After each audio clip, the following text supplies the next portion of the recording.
the Mark Perry story, but there's a ton of Chris Perry in the video, like wrestling. Oh yeah. I don't know a ton, but there's a ton. Like there's a lot. You know what I mean? Have But you I don't know where.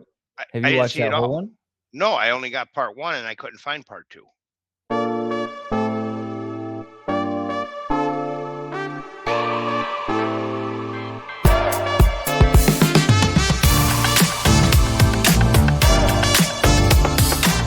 Welcome. We will jump on right into this. We got Chris Perry back on the pod. We'll be joined by some others later, but we're gonna have some time to talk Iowa State wrestling with Chris Perry. What's up, man? How you doing? Yeah, we're excited. Postseason, this is what it's all about. So, getting ready to kick off and go to Big 12's and hopefully come home with that title. And where's the tournament at this year? Also, Okay, Tulsa. Now is that the same place that they host the Nationals at Tulsa? What's the arena? yeah, it's the BOK Center, Okay. downtown Tulsa. They've had the Big 12's there probably the last, it's got to be almost 5 or 6 years now. Okay. So, hopefully we can get it out of there and get it in Iowa. Yeah, for sure. Now, yeah, who were champions last year? Oklahoma State won it, but they barely beat UNI. So it was came down to like a couple matches at the very end. So it was kind of a wild turnout.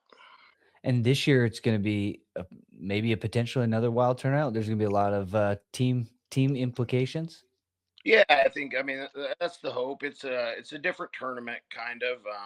It favors teams that have kind of a bunch of guys that are about ranked 9, 10, because they can win it, and at the nationals they might not place. So it'll come down to the wire. But right now Oklahoma State's favored, but we kind of got a little chip on our shoulder. And remember when I was at Oklahoma State, we were favored to win it, and they came in and got us after we beat them in a dual meet, and they beat us on bonus points. So yeah, well, the tournament starts Friday. Is it a Friday, Saturday? yeah, it's Friday, Saturday. They just changed it. It was Saturday, Sunday, which I'm glad they did, because on a Sunday, it's hard to get people to come out at 7 o'clock at night to watch it when they got work the next day. So I think the crowd will be really good. Obviously, it favors Oklahoma State. There's going to be probably 8 to 10,000 in orange, and then the rest are everybody else. So it's definitely a home field advantage, but we're ready for it. We're prepared. Yeah. Well, when you go in there, when they're cheering against you, you can just take it as they're cheering for you or something. Yeah, exactly. Yeah. And Jim, you got anything about Big 12s? I was gonna ask how many number 1 seeds. What are your seeds looking like? Oh, I think right now, if you look at it on paper, I thought Frost would be the number 1 seed, but they gave it to Jack's Forest, which is fine. It kind of is what it is. That was the one off, and then I actually thought at 57 they would get Robideau number 1, and he ended up getting 2. So we're on the side. So we meet them. We'll either hit them in the second round at a couple weights. So I think 57, 65, 74, and 84, we run into Oklahoma State before the finals. So that's going to determine a lot. And they're probably favored at probably all those weights. But I feel pretty good about changing them from the dual meet. We lost at 57. We lost by a 1-point takedown right at the end. 65, it was lopsided. 74, we lost 1-point takedown at the end. 84, we didn't get a wrestle their guy. So I feel pretty good about it. I think there was a lot of close matches in that dual meet, and obviously being at home, it helped them. So I think it's a little bit different environment. It's a home crowd, but it's not at home. So Yeah. it's not. Well, the tournament environment is also different. Like in the dual meet, there was a moment where it almost looked like it was like running away, but at the same time, every match was super close. Like there were takedown score matches. So tournament style, it's there's not gonna be the same type of momentum if there was any momentum, and yeah, it'd be interesting. Yeah, definitely excited, ready to get them, and that's the plan. Yeah, Jim, you got anything? No, I remember years ago we were in Tulsa for 14U 12U and 14U duels, and the Big 12 was going on at the same time, or the day before or something like that. And I remember they gave the kids tickets to go to it. Like, and it's kind of when like electric scooters were new, or at least new to us. So like the kids had the scooters and they could buzz around from the hotel to the BOK Center and watch the Big 12s. Did you ever get on one of those? Yeah. Oh yeah. Oh, yeah. Now you're talking the Segway scooters? No. Like a regular, like, Okay. no. Like, Do you know those type of scooters? Yeah, I've seen that before. Okay. All right. Well, let me bring in. We got Eler. Eler's gonna add a little bit to it. Eler's just here in case Bachman shows up. Welcome, Eler. What's up? What's up, Mom? My damn headset ain't working again. It said it was connected. I guess we won't use it. You can. What's up, use Mr. Perry? Not much. How you doing? Living the dream. Good. Yeah, we're just chatting a little bit about Big 12s coming up. Obviously, there's a big team race between Iowa State and Okie State, and you and I's got to be. I don't know where they're going to be team wise if they have the depth to kind of be up there, but it's a good. The Big 12 conference is really tough right now. Yeah. You and I's they've been kind of unfortunate, kind of like we were last year. They've had a lot of injuries, so I think they've lost almost 3 or 4 starters this year. So they've been unfortunate, and but Doug's done a great job there. I think last year I said that they almost won that thing, and to be honest, there were some fishy things happen at weigh-ins, so they probably should have won the thing, but Oklahoma State got away. It is what it is, and I still challenge them. Yeah. Yeah. So Big 12s are this weekend, Nationals 2 weeks after that, correct? Yep. And yeah, the Nationals is really going to turn into like a team race, right? And so what's the qualification situation coming out of Big 12s? Like obviously Big 10, top 8 qualify? No, they kind of do it. It's kind of different.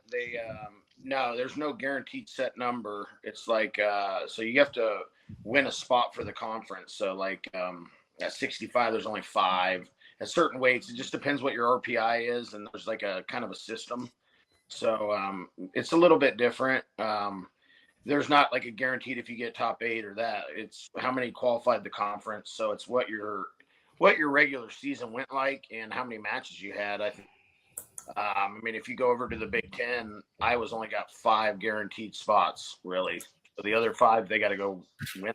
So you got to place in whatever that conference gives you. So it's complicated, but right now we got all 10 that have qualified a spot for us, and I'm pretty sure Oklahoma State has the same. I know the Big 10, Iowa's only got 5, which is crazy. It's probably a first. So like Angelo Ferrari is not guaranteed a spot. He's got to go win one. Wow. What does RPI stand for? I've been reading this. It's what it stands for. So I don't even know. Yeah. I could look rating per something. I don't know. Yeah. Well, yeah. So obviously how has the season been going from your perspective, heading into this? You know, you got through the highly competitive season. Now it's kind of like getting towards the end. You know, how's the season been for you guys? It went pretty good. I think obviously first semester went great. We beat Iowa, and then we won Vegas, and we kind of did some things in there, but we had some kind of setbacks with injuries a little bit here and there, and we had 2 guys out in a dual meet or 3 guys out. So you're always kind of going to those dual meets like, man, hopefully we win this thing. And I thought we battled through it pretty good. I think the only dual meet we had our full lineup in this year was probably Iowa and Oklahoma State. We didn't have Evan Frost, so he got the flu. And I think that would have helped, him to get a Phil Jax for us. Obviously, Jax is great, and we know that. But we also are pretty confident in Evan Frost. But just going into those, we haven't really had our full lineup in since Iowa, and we won, and we found a way to win with, even some backups coming in clutch. We were in a tight one with Missouri, and we had a backup come in at 33 and win. So just battling through it. I think just having an older team and a more experienced team, you can win those dual meets without starters sometimes. and that helps. You know, having younger Bastida, you know, a guy that's a heavyweight who's got the tech fall record in the nation right now is a big deal. You know, you're almost guaranteeing yourself 5 or 6. And then, you know, Rocky Elam in and out of the lineup, and that was kind of planned throughout the year, is that we were going to kind of put him on a pitch count. He's older, you know, he's been in the game about 6 years. So he wrestled more than he was actually supposed to. So I was proud of him. You know, he came to Oklahoma State and didn't have his best match, but found a way to win. It was ugly. The ref was against him a little bit. Everything kind of went south, and he still won. And his body language was great. So those are the challenges he needs. He didn't need to go through the season and just kill everybody. That would have been the worst thing for him, honestly. So he's battle tested. He's ready. I feel pretty good about it. Yeah. Elam, and not only battle tested, he shows up in March, man. He has consistently done that. Was Frost sick against ASU, or was that match didn't happen with Larkin by design? Frost, you know, we had you have that Christmas break, right? And he cuts a lot of weight, and he might have hiccuped a little bit, but yeah, I think it was just not the right situation to put him in. Like if your body's not good, and then the one he was really sick against was OU and Oklahoma State. He got sick for about 2 weeks there, and it was serious. We've had him out quite a bit, but same thing I told him. You know, we talked about it. He didn't wrestle till the Iowa duel against Drake Iowa. That was his first time to make weight wrestle, and you know, he went out. I said, it don't matter, dude. If you're tough and you mentally believe in it, and it doesn't matter if you sit out as long as you believe. And I think that's been a big deal for him. Is just like, listen, dude, it's not going to matter if you haven't wrestled in 5 weeks. You just show up and be the guy that you want to be. And I think that's a big deal for him. And you know, he's he had a little bit of he got sick, and then he's had some adversity, but we'll see how he does at the Big 12s.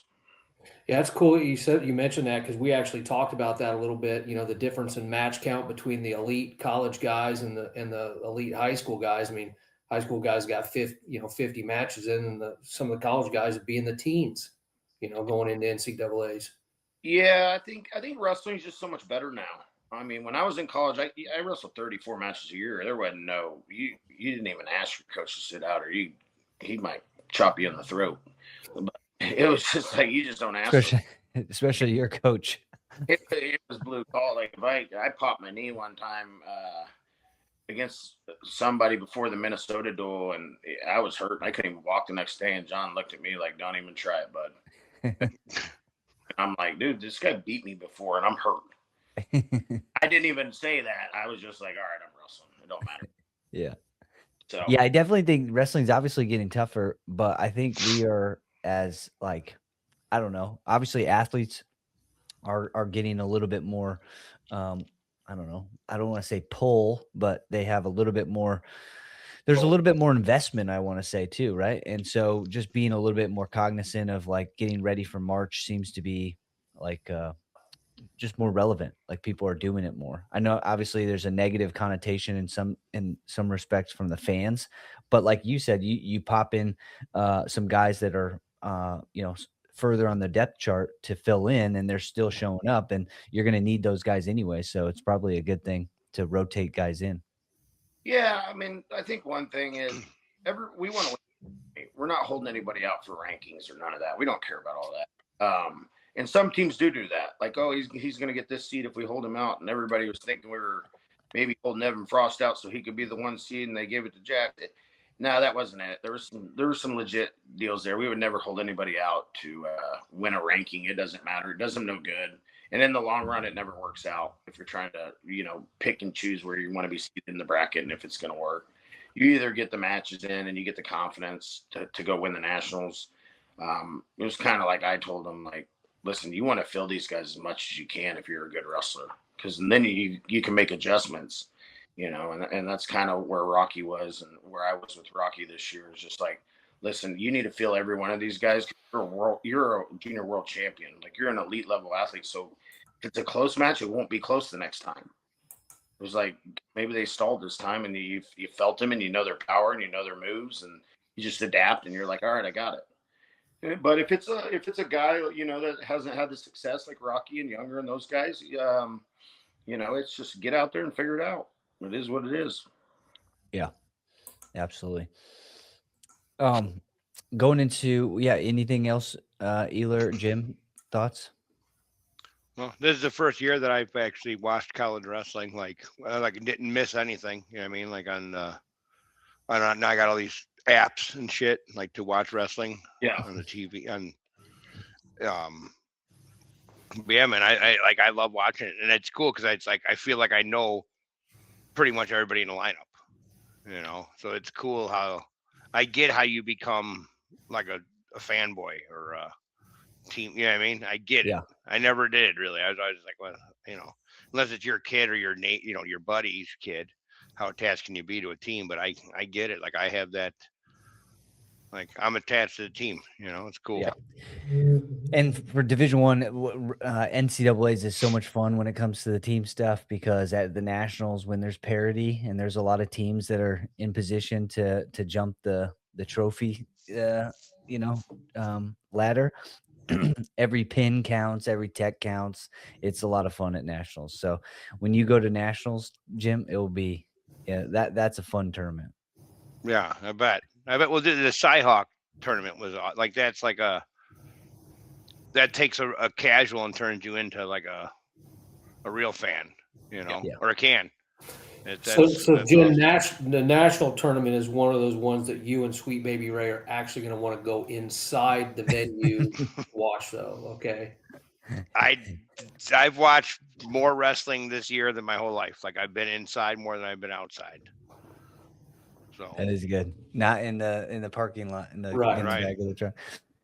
Perry, one thing you mentioned about a lot of the upperclassmen, a lot of older kids that have had a lot of success, been in the game for a lot of years, like the professionalism is probably at a high level right now. How is that impacting like the general culture within the program, knowing like that everybody wants to win?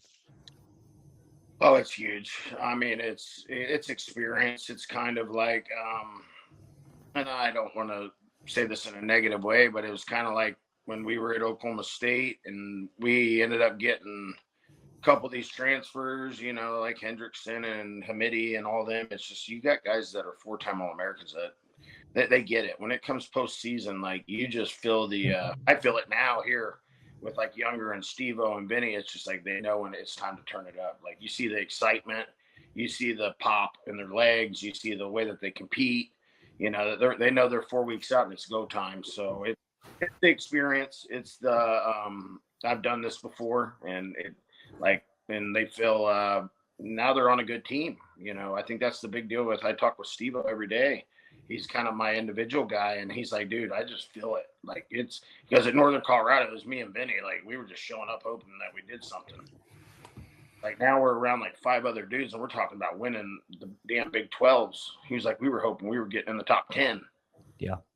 So it's contagious. Winners are contagious. That's what I tell people. Being around winners are contagious. And I said the momentum's such a big deal. Steve-O, you go out and win the first match, and then Frost wins, and it's like the next thing you know, it just starts going one after another, and everybody's going out there way more confident, not nervous, and I think that's a big deal for sure. Yeah, I'm excited for it because I feel like it's gonna bleed into the recruiting process and the type of guys that you're going to bring in and how fast they're going to make adjustments, as opposed to, coming in and being freshmen or something like that. So how's the recruiting front been this year? And like, what are you looking forward to with that? I think the big deal with me is I just, I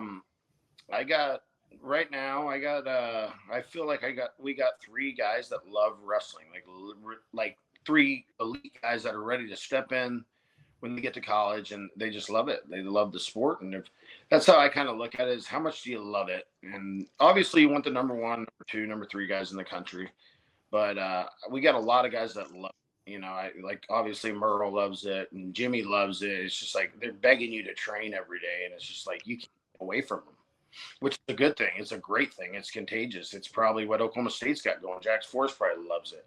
and those are the type of guys that are going to be elite. You don't have to beg them to do the right things. You don't have to beg them to train hard. You don't have to beg them to work out, and you'd be surprised how many good guys you got to sometimes hold their hand, and you don't got to hold these guys' hand. And I think one thing I've told people is having elite big guys is a key to winning the nationals. I just remember when I was a kid and I was watching Oklahoma State, they had Jake Russell and Daniel Cormier. Like, if you have an elite big guy that can actually wrestle and that loves it and he wants to wrestle hard, they're going to win. I mean, they're going to win 95% of the time. Now, you get down to 125 and 133, there's like 15 good dudes. I think that it's just having that love for it, and you got to beg them to almost take a day off. That's what I've seen with Jimmy definitely, and Merle, and DeBolt. I mean, like, you got to tell them sometimes, like, hey, you don't get to work out today; it's a recovery day, and they're like, they'll still fight you. Like, well, I might do this. I'm like, no, which is a great thing. It's a great thing to have, but that's the side of professionalism they got to experience, and that's when you get older. It's like recovery days are huge days. And that's what I've had to learn. I'm old school, and I'm like them. Like, there wasn't even such thing as recovery when I was in college. It was like, just get in there and lose your weight and shut up. But it is important now, because these kids are good. You got a good guy every week. It's like you're wrestling a guy in the state finals now that's ranked 5th in the country or something, or 2nd in the country. It's when I was in high school, there wasn't anybody ranked in the country at the state tournament. Yeah. The dynamic is changing for sure. Hopefully, I mean, state tournaments are a little different because obviously some states have multiple classes, so changes how many people get matchups. But yeah, absolutely. I'm excited. That's going to be a fun group to come in and kind of build off of this year. This year's obviously it's not been done. It's not finished yet, and there's a lot to still go. Right, Big 12s, and then obviously nationals. But in order to get to the nationals with all your guys, you got to have a good Big 12 tournament. Anything else, guys? No, I don't have none. I just enjoy listening. Yeah. Any stories that we got to get into? Any random Chris Perry stories you got? I haven't seen him in person for a while, so no, I don't have none. But I'm sure there's plenty. We got to get some. Yeah. All right. Well, Chris Perry, thanks for jumping on, and good chatting with you. Good luck at Big 12s. Good luck at nationals if we don't hear from you after that. And then, good luck the rest of the way. All right, guys. Appreciate it. Thanks. Thanks, man. Dual Team State was this weekend. You were out there. How many matches did you get to see? On Saturday morning, and I bolted after that. Yeah, I never saw. I thought I was going to see. Thank you. I thought I was going to see Eiler. Oh, I didn't know you were in the Sonic Pen. I thought I was going to see Eiler in real life, but I never did. Yeah.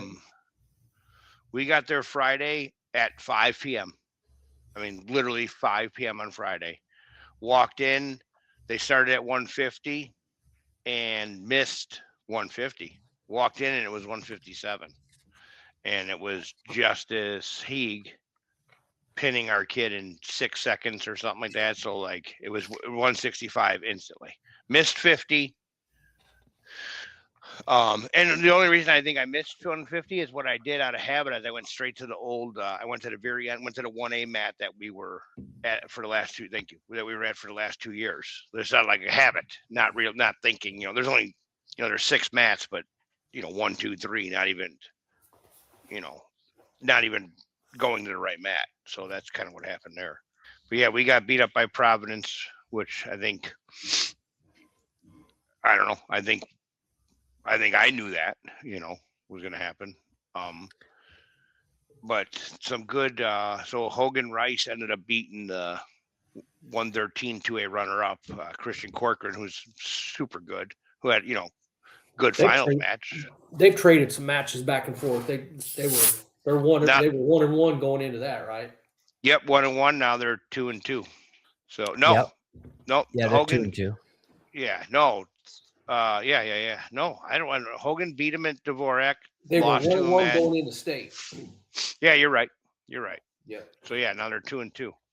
Yeah. Um, The tournament, though, the team tournament, dual team, it kind of turned out the way that we kind of expected all year, though, right? Like, I think so. Like So the only Marmine was the thing- clear. Jim said he walked in deer in the headlights look, missed 50, blinked and missed 57. Well, I walked in and I'm watching Coal City and Dixon wrestle, and I'm like looking at the team score. I'm like, damn. Then I look over at the Dixon bench and half their roster sitting there in street clothes. I'm like, what in the Sam Hill is going on here? And then someone tells me that they had like 5 kids blow weight because the coach took them out for dinner at Texas Roadhouse the night before, and not knowing that they had to weigh in the next day. It's like, No, assume they could bump up, not make the same weight. Which yeah, what planet is that possible? you're saying the dual team, that was I kind of heard through the grapevine a little bit about this, but yeah, you have to weigh in the same weight class 2 consecutive days for dual team. Yep. Yeah. Yeah, why wouldn't you? I mean, of course you do. That's just rectal cranial inversion right there. What's that? Rectal cranial inversion. Get your head in your ass. Coal City wins single A. Mm-hmm. IC Catholic wins 2A, and Marmion wins 3A, and I think that was all pretty convincing. Yeah. So that was the way that it kind of worked out, kind of how it was supposed to all year. I think Providence was the team that was definitely coming into their own throughout the season. Just they don't have enough firepower to beat IC in the duel. So IC goes 3A next year. That's 2 years in a row for them, right? I think they do, and so does. I think Providence does. I don't know what happens there. I guess can we look up last year's results to see if Providence did place last year? Oh, because if they placed, they would have to go up too. Yeah, it's just if you place 2 years in a row, it has nothing to do with winning. Because that's what I thought. Like, oh, really? Yeah, that's what I thought. That's what I thought too. I thought you had to win it. So you're suggesting Providence is going to go up then, Ealer? Is that what you were saying? What's that? You were suggesting that Providence would be moving up? Mm-hmm. Wow. I see for sure. Based off what Jim said. Yeah. Yeah. Well, here, Marion won not last year, but the year before, and then they took 3rd last year. Maybe 4th, 3rd, 2nd. They didn't win last year. They took 3rd last year. Yeah. So, and we moved up. So that's 2 placements. Yeah, I don't know. It sounds like it. I guess we'll find out if that's the case. They'll move up. Yeah. The other thing, I was watching, I was waiting for our girl to wrestle in her placement round, and I'm just sitting there talking to one of the officials that I know, and he was talking about some of the changes coming for next year. So, the girls' season gets bumped up 2 weeks prior to the boys' season. They will have their own state tournament next year and their own venue to be determined. And dual team state will also have its own date, 1-day event. Because they said they're getting strung too thin on officials between IESA state, IESA regionals, girls, boys. There's too many things going on that one weekend that they need to kind of spread it out a little bit. Okay, and you did say that they're not going to have the gap between. Yeah, supposedly the boys' schedule goes back to the way it was prior to this year with regionals, dual team sectionals, state, dual team state, all sequential, simultaneous, weekends. Okay. So it'd be over a week sooner? Because state was on the same weekend this year as it was last year, individual state. So, whether I think regionals was bumped up a week sooner. Yep. Yeah. The regional got bumped up earlier. That's why some people couldn't compete. Some of the conference tournaments moved up early. So there was another tournament that people didn't get to compete in. No, I don't know. Team State was cool, man. Coal City guys are Coal City crowd is it's cool. They're on their own level. Yeah. And yeah, that's another thing about the team stuff, right? So Coal City, no matter how many times they win state, they will never bump up, right? Unless they want to. Okay. So it's only So a public school can win as many times as you want, but a private school win or places 2 consecutive years, they automatically get bumped up. I believe that's why Montini is at 3A, not because of enrollment. IC will go up to 3A, not because of enrollment. Who was another one that was like? I think there's 400 kids at Marion.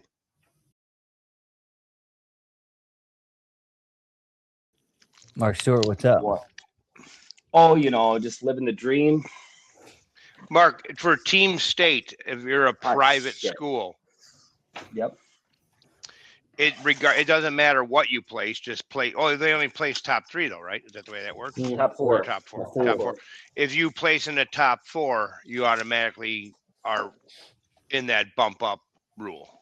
Or Two years twice. in a row. Yep. So IC, did Providence place last year? No. Okay, good. So IC will go up. The other way is if you win 2 regional titles, you can petition up. Okay. You win back-to-back regional titles as a private, you can petition up without meddling. How about people public? can't do that. Can public Public's- go up? Publics never can go up. Not even petition? As far as I know, no. Okay. I've never seen it attempted, though. I've never even heard of it.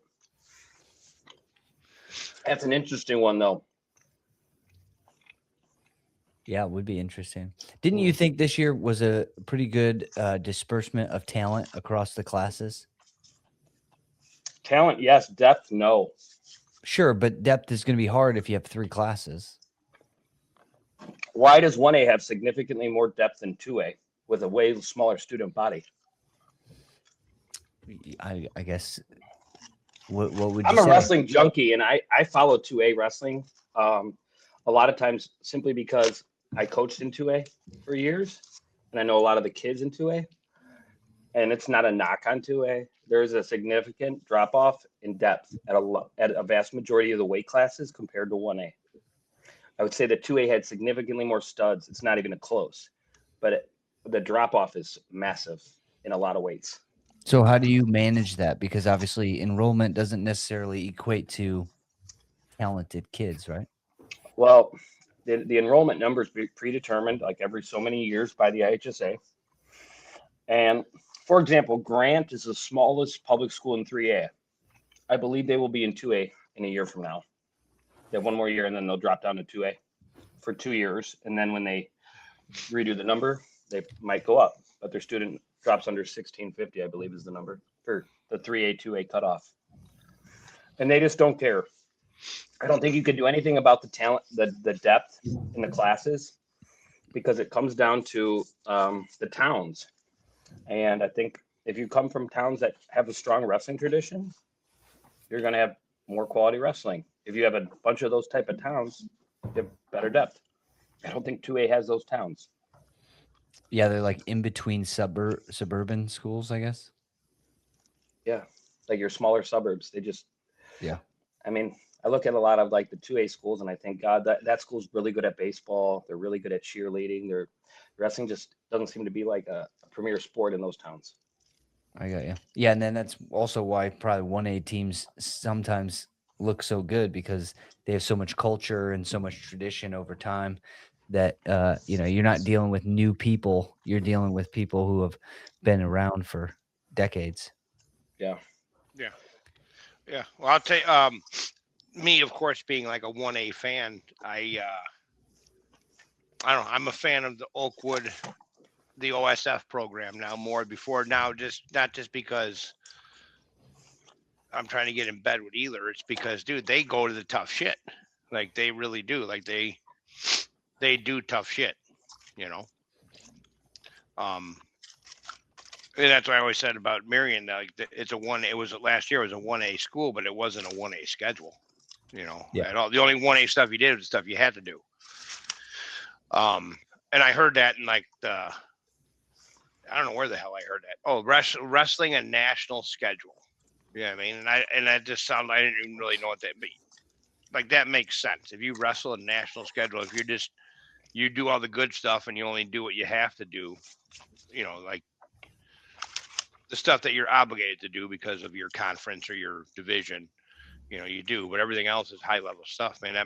That's what makes or breaks a program and kids at the end of the day, I think. Well, we already chatted that. with Chris Perry, Mark Stewart. But yeah, what are your I guess you got any takes on college wrestling, Big Tens and Big 12s? Did you unmute me? I'm sorry, I was eating. I'm sure that was driving me crazy. I almost put a new name in for you, Mark Chalupa Stewart. Dude, that was actually Portillo's. Okay. We haven't talked about any of the developments out of Champaign this week either. Oh, yeah. I kind of made my little rant today. Something that's funny is like, I'm not going to badmouth anybody, but like a certain former University of Illinois wife, University of Illinois wrestler's wife, she wanted to like chime in on something I said. And I wasn't saying it in a bad way. I just simply broke down simple statistics. 25 years, 50 All-Americans, 6 NCAA champs. That's one champ every 4 years. And that's 2 All-Americans a year. And if the Illinois wants change, then make change. You don't recycle or bring in somebody that's already there. And I wasn't even being it to be a dick. But anyways, I thought about more a little bit, which I probably should do a better job of going forward in life, is like really thinking about something and processing it before I put it on paper or put it out there into the world, because, it wasn't meant to be disrespectful. Because here's the real facts. And the more I've had time to think about it, I think Jeremy Hunter is a phenomenal wrestling coach from a wrestling technical standpoint. The reality is I think that I don't know how he's going to do in the recruiting game. And I don't know how he's going to do in regards to fundraising. And that is a very big part of college wrestling today with the NIL. And so I think that I've heard some rumors that there might be some kids not going there from this class coming up, from the class of 2026. I think that there's 2 or 3 that may be thinking about not committing, not following through on their commitment. And that's their right. You commit to a head coach and to a program. Well, if the head coach changes, that's a problem. And I do think that flat out, I'll say this. The athletic director went in that wrestling room and told the kids that Mike Poeta chose not to come back. That is not true. That's a fucking lie. He chose not to come back, and maybe, I don't know what I can say and can't say, but I know this. He did not choose to not come back as the head coach. I'll put that out there. That is not what he chose. And so the AD going in there and telling those kids that's what Mike Poeta chose to do, that is not true. That's a fucking lie. And that's why I don't like athletic directors. But that's, they try to put their best face forward. Interesting. And they're not replacing the position, is my understanding. So my question going forward is, Medlin stays in the RTC. That's what he wants. I'm pretty sure they asked him to come in and be the assistant coach. I don't think he wants that. I don't know for sure. So you're going to have Hunter as your head coach now. Who's the assistant? Who's number 2 now? Is it AOC? He's been there longer, or is it Eric Schultz? What are the different responsibilities? Because it is my understanding that they will not be replacing a 4th coach, adding somebody else. The other issue is that over half of the salaries, and you got Christian Kamser there too. Kamser's a Poeta guy, so I don't know that he sticks around. I don't know, because a lot of their salaries comes from donors and fundraising. I mean, that's how they're able to afford them. What you see on paper, it says $58,000 or $48,000. They're not there for $48,000. So they're fundraising a vast majority or more of their money, I'm pretty sure. And so there's a lot of question marks going forward. I wish Jeremy Hunter the best of luck. I think he's earned every right to be a head coach. I think he's an unbelievable technician, an unbelievable wrestler, and I think he's a phenomenal human being. I just know that when the job opened last time, he wanted nothing to do with it. He just wanted to be a coach and teach wrestling and wrestle with kids. Yeah.